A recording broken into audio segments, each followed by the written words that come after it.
You're watching Mc&T Sports Report on CHCO-TV. And now, here's two guys who plan on flying a drone over the CHCO studios to spy on Patrick's production meetings, Evan and Joe.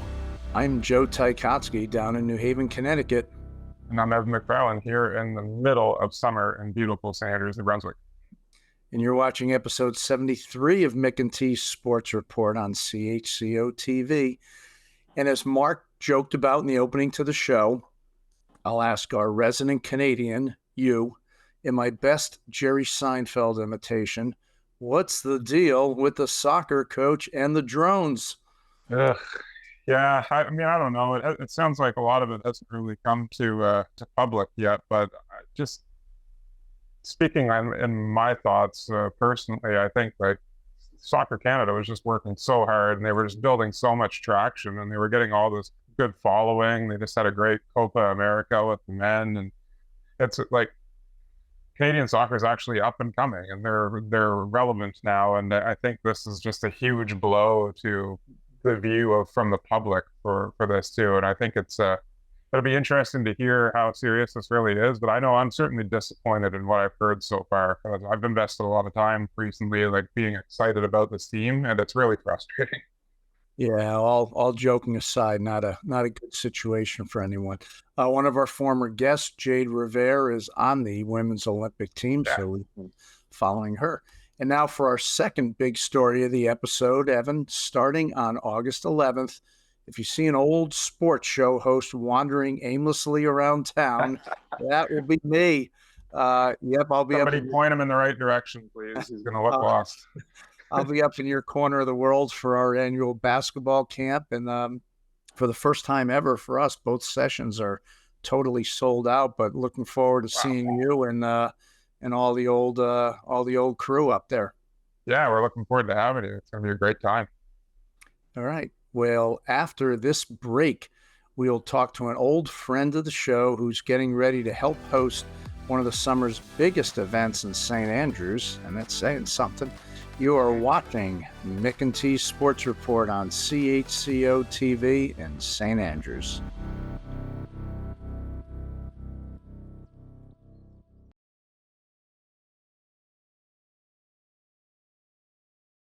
Welcome back to Mc&T Sports Report on CHCO-TV. Our first guest is a man who certainly wears many hats. Tom Liston is heavily involved in Canada's Tech Investment Centre. A proud alum of the University of New Brunswick and hailing from Fredericton, he works tirelessly to promote the province, and while he and his family live in Toronto, he spends much of his summers in St. Andrews. And while often calling Charlotte County his home, he has championed what is now the world's oldest basketball court located in nearby St. Stephen, where he is on the board of directors and the fundraising committee for the Basketball World Heritage Center, which will house the court. So to give us some updates on the project and their big August events, let's welcome in Tom Liston. Tom, welcome to the show. Thank you very much. Thanks for having me back. Now, let me get this straight. You spend summers in St. Andrews, where today's high temperature is 77 or 25 Celsius, but right now you're in Las Vegas, where today's high will be 117 Fahrenheit or 47 Celsius. Now, I know the old saying is what happens in Vegas stays in Vegas, but tell us what the heck you're doing out there. I think when we landed yesterday, it was an all-time high for Vegas, 120 degrees, I believe. Thankfully, at night it cooled down a tiny bit. It cooled down to 30. But we're here to see for our friends of Canada Basketball helped us get some tickets and are hosting us for the Team USA versus Team Canada Olympic exhibition game. So it's LeBron and Kevin Durant and Steph Curry and the whole team versus Shea and Dylan Brooks and RJ Barrett and all the Canadians that are going to Olympics. So it's just across the street here at the T-Bone Ball Arena, and it looks like it's going to be a pretty full house for this exhibition game. Very nice. Now, the last time we spoke with you on the show was back in January of 2022, some 40 episodes ago for us. Give us a quick update on where the project for the Basketball World Heritage Center stands and when you think it will eventually open. Yeah, great. No, great. That's a good timing actually, because we spent a lot of time not only with the history of the core, but we spent a fair bit of time on thinking about how those exhibits would look, how the building would look. As you may know, we bought 3 buildings in total, 2 that housed the court, and then a third building that was demolished. So we're able to put a lot more space, put elevators, and put most notably a wing of the Canadian Basketball Hall of Fame. So we'll be one node of the Canadian Basketball Hall of Fame, and that continues to be a very strong relationship with Canada Basketball. One of the reasons I'm here.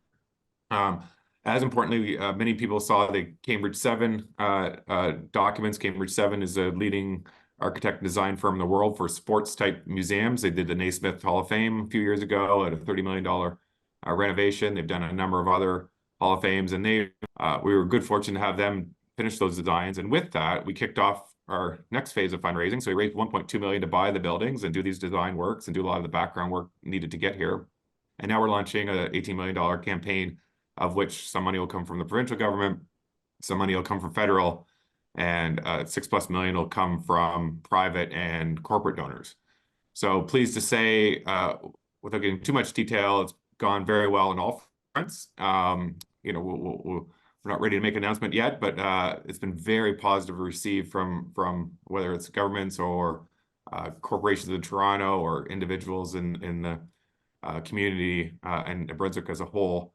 The support and warmth of the project is huge. The Cambridge 7 really brought the concept to life, and they just see how much of an impact we can make with the town. So as we speak, we're well on our way to raising that 18 million. So completion date, David Ganongan says I'm an optimist and not an engineer. So I always say a couple years out, but probably realistic, more like 3 years out. If we can get the fundraising done in this calendar year, it certainly will take a couple years to get it built and exhibits in place and what have you for the doors to open to the public.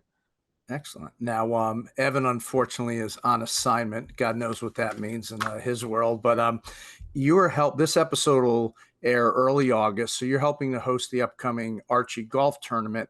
Tell everyone how you got the name and a bit about the tournament itself. Yes. No, so when we, probably not too long before we initially talked and had an interview, we were front page of the Globe and Mail nationally and front page of the website of the Globe and Mail, Canada's national paper.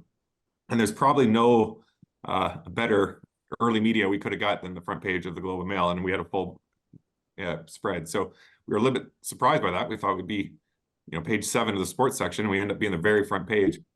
So with that, we said we gotta really take advantage of that opportunity and exposure, because one of the things we were maybe not concerned about, but questioned is this going to be of national interest? Obviously, it's a national game that we invented, or Canadian invented, but would people in Toronto and Saskatoon and Vancouver care about what's happening in St. Stephen? And the good news is we've found that out in spades that people do care. We've been able to do media interviews from CHCO all the way up to CTV, national news, and including things like the Globe and Mail. So with that, we wanted to really capture that, kind of momentum of that exposure. And we were going to have a golf tournament called the Lyman Archibald Classic, and we thought that was a bit of a mouthful, maybe not quite as cool as it could be. But Maestro Fresh West, as you probably know, had moved to St. John, New Brunswick, and separately, but him and I had been to what was called the Joe Carter Classic, the baseball player event in Toronto for years. It's been a very successful event, and Maestro thought, why don't we mimic something like that in St. Andrews? We have this beautiful golf course. We have beautiful restaurants. Everything's very close to St. Stephen the Court, so we can give court tours and really wrap a whole weekend around the project and get people to come to St. Andrews, many of which have never been to Charlotte County, or in fact, a few have been to Brunswick only a handful of times at best. So we were able to do that. We nicknamed the Archie after Lyman Archibald, just to maybe create a little bit more hip branding around it. But we've been able to attract people from, everywhere from Dallas, Texas to Saskatoon and everywhere in between to St. Andrews to host a golf tournament plus dinner. Plus, we're going to add some 3-on-3 and some other activities as we continue to expand this weekend. Yeah. Now, piggybacking on that, in addition to the golf tournament, you have added a few sports-related events to the weekend. So tell us what's in store there. Yeah, I'll just give you a quick summer of the weekend on Thursday night, we moved everything up a little bit, mainly to accommodate a 3-on-3 youth tournament. But Thursday night we'll have a VIP reception with Juno Award winner David Miles, who's also performing in France at Canada House this year. So it's a big coup to get David back again. We'll have that at Drew Haven, and Maestro will kind of lead that as well. That's mainly for the sponsors and some of the celebrities. And then Friday morning we'll have golf instead of Saturday, so we moved it up. That might help a few that have family plans on the weekend, but hopefully can take a day off work to come down and support us with the golf on Friday morning. Friday night, we'll have dinner, which is different. We've always wanted to have dinner in St. Stephen right across from the court. Logistically, it was a little bit hard in prior years, but now we've been able to secure a backup venue and what have you. So we'll have dinner outdoors, kind of maritime kitchen style, right opposite the court, and people will be able to do court tours during the reception right before dinner. Then on Saturday morning, we've added for the first time, Diane Norman's leading this effort. Diane Norman, of course, grew up in Fredericton, a member of the Canadian Basketball Hall of Fame. She's on our board of directors. She's leading a youth 3-on-3 tournament, and we're going to take advantage of some of the celebrities who've always said, hey, use us more. We love what you're doing. We love coming down to support you. We'll come every year, but is there a way to use us more? And I said, absolutely. We can have you lead, whether it's young girls, boys, what have you, get them inspired to join the sport or advance their skills. So we'll have a celebrity. These people have played in the Olympics or coached in the Olympics. We'll have those type of folks coach these young kids, not only in the community, but we're inviting everybody from New Brunswick to come down and join us. And then we'll have a little celebrity fun kind of all-star shooting competition / skills competition. And then we'll go in right to a 3-on-3 tournament, which will be held outdoors in St. Stephen with the backup gym in case it does rain. But we want to have it kind of authentic 3-on-3 style, being outdoors. And we'll have everything from like youth 12 on up, both boys and girls divisions on the Saturday. So we're really excited to expand the vision of the Archie and really engage youth, which was always part of the plan. It's just a matter of timing on being able to deal with all this heavy lift of trying to organize all this. Yeah. Yeah, and our camp will actually lead right into your weekend. So we're going to try to get as many of the kids as possible involved in the 3-on-3 tournament and sort of make it a basketball week up there.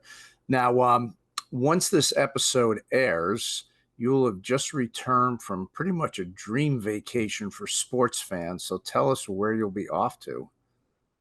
Oh, yeah. So thankfully, again, well, my wife and I both turned 50 this year. So we thought the timing of trying to get to Paris, France for Olympics, which we haven't been to before, and with their relationship with Canada Basketball, we were able to go to not just Paris. We're going to Paris for a couple of days, but then going up to Lille, where all the basketball events are being held. So there's handball, basketball, and a few other events just about an hour north of Paris. So we're going to get to see at least a few of the round robin games for both the men and women's basketball teams in Lille during the Olympics. So it'll be very exciting. I like that. I'm living my dream through you. So keep it going. Well, he is Tom Liston, and to find out more about the upcoming events surrounding the Archie Golf Tournament, you can go to worldsoldestbasketballcourt.com. Tom, you do some amazing work, and you're all about helping people through this great sport of basketball. Thanks for coming on the show. Best of luck with the golf tournament, and I'll see you soon.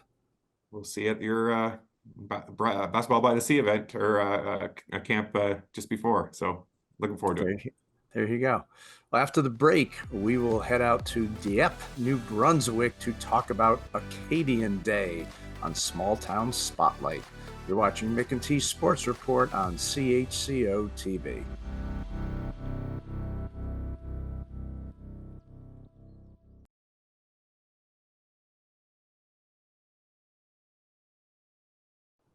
Welcome back to Mc&T Sports Report on CHCO-TV.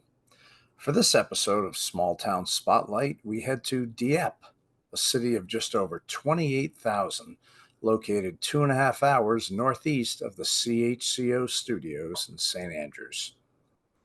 Almost 2/3 of the city's population lists French as their main language, making Dieppe the largest predominantly Francophone city in Canada outside of the province of Quebec. The Acadians are an ethnic group descended from the French who settled in what are now parts of Canada's maritime provinces. and New Brunswick has more Acadians than any other province in Canada. And while Acadian Day is celebrated each year on August 15th in many parts of Canada, nowhere is it celebrated like it is in Dieppe, the largest Acadian city in the world. And to help give us a feel for what the day is like, let's welcome in Denis LeBlanc, Community Development Director for the city of Dieppe. Denis, welcome to the show. Thanks. You were born in Dieppe and have been in your current position with the city for about a year and a half. Are you Acadian? Yes, I am. Yes. Okay. All right. Now, for our audience, what are some cultural things like language, food, music that you consider typically Acadian? Yeah, so Acadians are obviously known for their food. So there's a type of food that's known as Acadian food. Music, there's definitely a style of music. So Cajun kind of music, folk music that is involved in Acadian music. And obviously language, French language, with different dialects across different regions of Acadia. Okay. Now, would a person that speaks French find it hard to understand Acadian French?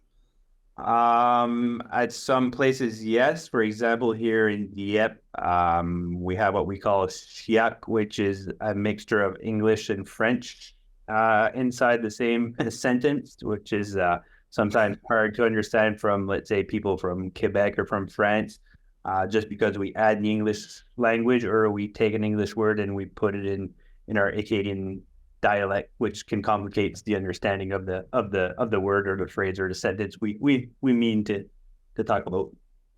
Okay. Now, in a very rapidly changing world, have Acadian traditions held up through the last couple decades, or they're sort of fading away? I feel that they have held up. Definitely, we've been through different generations, but as we organize our August 15th celebration or Acadian Day, we often have people that are happy with their heritage, are happy to wear the colors. They support the type of music, they support the type of food across the year. So I feel that through the decades, we've kept the Acadian culture very vibrant.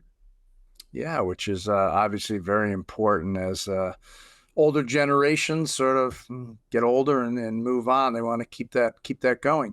Now, the Acadian Day festivities on August 15th, about how many different towns and cities in the province of New Brunswick celebrate and have festivities for the day?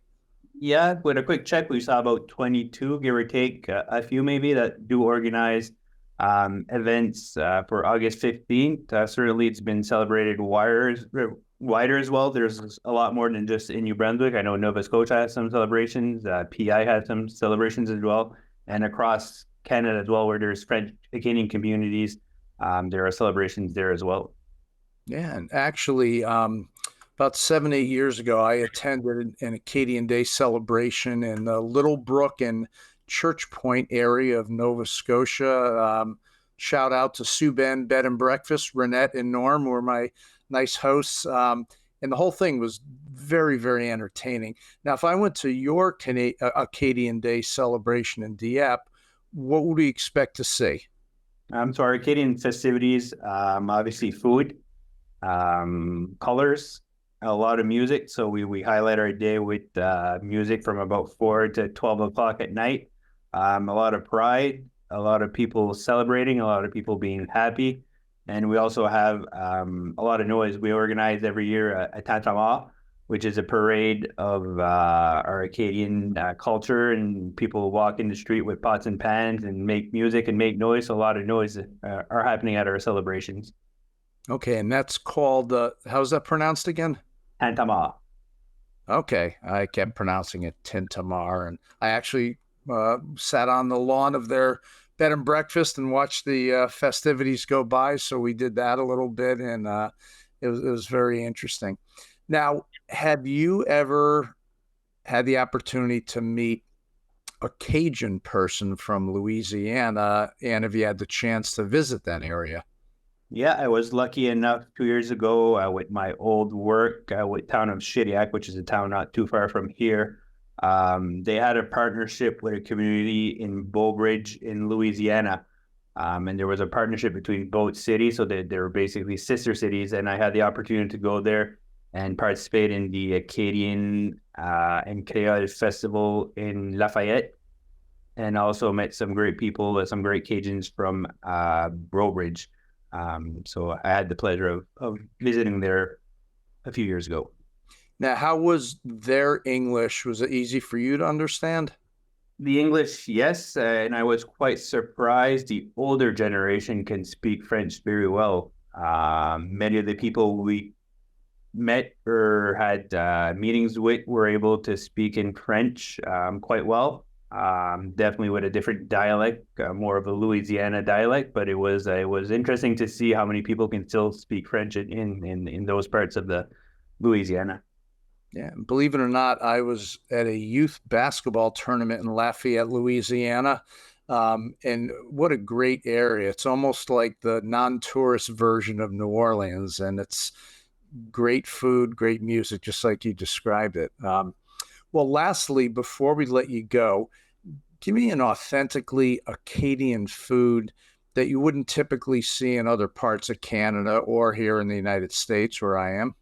Yeah, so we have what we call poutine, or I like to call it a ball of mush. So it's a ball of made from potato dumplings, and there's pork filling in the middle. We boil it and we cook it for a little while, and we eat them with either brown sugar or syrup. So it's a poutine. It's a ball, and it's people seem to like it, and everywhere we go, it seems to be the highlight of the Acadian experience. Okay, and what's the other one? Some RAPP. So there's poutine râpé, there's râpé. So râpé is basically the same thing. It's just in a container. It's still potatoes. It's still pork. You can put bacon on top, and it's in the oven. So it's more like it's more baked than it's boiled like a poutine. So it's just a different version of the poutine. Okay. I actually had that also, and then my cardiologist told me to probably hold off on the pork and bacon. So just about the potato version. But well, he is Denis LeBlanc, Community Development Director for the city of Dieppe. You can find out more about this year's August 15th Acadian Day festivities there by going to dieppe.ca and then typing in Acadian Day in the website's search box. Denis, thanks so much for coming on the show and sharing the great culture and heritage of your area. Thanks for having me. And we're back. And so is another edition of What the Heck is Joe Gonna Wear Today? Nice summery t-shirt, Joe. That was great. Yeah. Yes, it is. Yes, it is. Nice Cape Cod t-shirt. Shout out to one of our AAU players, Kylie Harding, who brought this back for me after she and her family went on vacation there earlier in the spring. And if any of our other players would like to hook me up with some swag from their vacations, I will mention your name on the air also. So go for it. What a ruthless plug. Exactly. Good job by Denis from Dieppe there in the small town interview. And Evan, have you ever partaken in any Acadian Day festivities? Yeah, actually, where my partner's from, PEI hosts one every year. And we do try to get over there every year for it. And it's really fun. I'm actually taking my parents and my sister and her husband and my nieces with us this year. So there'll be a couple 8-year-olds running around, and that should be really fun. But a few years ago, they had the international one, which, I mean, the town is extremely small. It makes St. Andrews look like a city center. And they had buses coming up from Louisiana all week, and I think they saw like 250,000 people through their town in 10 days. Oh my goodness, It was really cool. Maybe I'll blow off one of our days at camp to head up there. You should. Yeah, I mean, Brandon basically runs the whole thing anyway. So exactly. All right, to finish us off in the shout-outs department, I've got some baby shout-outs. Congrats to 3 young women who all recently had babies. And because I've known them all since they were like 10 years old or 12 years old or younger, I'll go with their maiden names. former AAU player of ours, Anne Claire Roche of New York City, and her husband recently had their first baby, which was a boy, while Bridget Sullivan and her husband, Kevin, also had their first baby, which was a girl. And one of our AAU coaches, Ali Medeiros, and her husband, Ian, had their second baby, this one a boy. And Ali coached with us up until about 2 weeks before she gave birth, which is amazing. Amazing. So congrats to all three. Congrats. There's some future basketball by the sea participants. There we go. Anything to pump up the camp. Well, that is it for episode 73 of Mc&T Sports Report. I'm Joe in New Haven. I'm Evan here in New Brunswick. Thanks to Patrick Watt and Florence Mitchell for producing and editing our show and for rolling out what I know will be an amazing red carpet treatment for my arrival in St. Andrews next week. There we go. The structures are already being put in place. Yeah. Well, Evan, I am looking forward to seeing you soon. Yeah, can't wait. Safe travels. Take care. You've been watching Mc&T Sports Report on CHCO-TV in St. Andrews.